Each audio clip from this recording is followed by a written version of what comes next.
ամսի 11-ին դատարանը պետք է որոշում հրապարակի, որոշումը վերջնական ակտն է լինելու, թե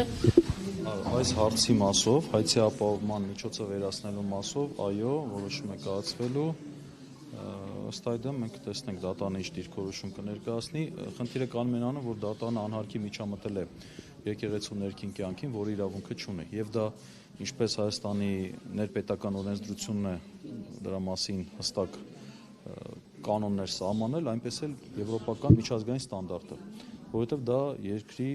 եկեղեցու ներքին ինքնակառավարման հարցին է վերաբերվում եւ չի կարող այստեղ պետությունը խառնվել։ Գիտեք ինչ, եթե եկեղեցին աշխատանքային աշխատողներ ունի աշխարհիկ անձանց հետ հարաբերություններում, եթե եկեղեցին որպես կապալառու հանդես է գալիս կամ պատվիրատու շինարարություն է պատվիրում, նմանատիպ հարցերում եկեղեցու հետ կապված վեճը այո կարող է դատարաններում քննվել։ Բայց երբ որ հարցը հասնում է եկեղեցու ներքին ինքնակառավարմանը, օրինակ քահանայի կարգալուծ անելուն, կարգապահական հարց է,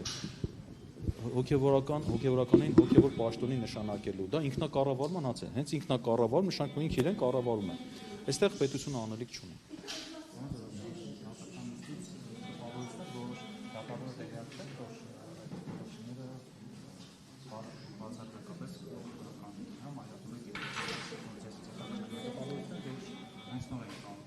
Հուսանք, որ այդ անտեղյակությունն է բերել այս որոշումների կայացման, որովհետև տեսեք ինչ խնդիր է կանում, ինչ խնդիր ունենք։ Հիմա Արման Սարոյանը, որը զրկված է ինչպես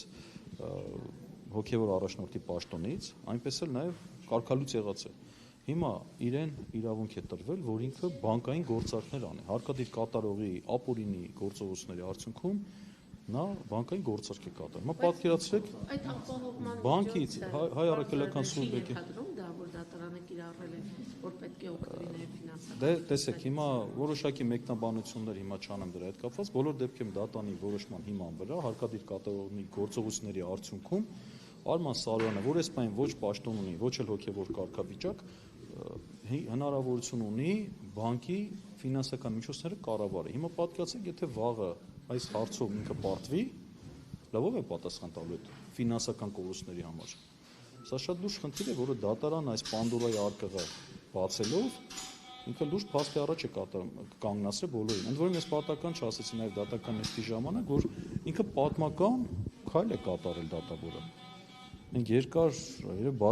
մի քանի դարերում նման խնդիր չենք էլ ունեցել, որ դատարանը ներխուժի եկեղեցու ինքնակառավարման կարգապահական տիրույթ։ Եվ հիմա տեսնենք ինքը ինչ կանի։ Բայց վստահ ասում եմ, որ սա իրոք պատմական քայլ է եւ վստահ եմ, որ բոլոր ապօրինություն գործողները պատասխան են տալու ապագայում։ Օրենքի առջև սա էլ ասեմ, որ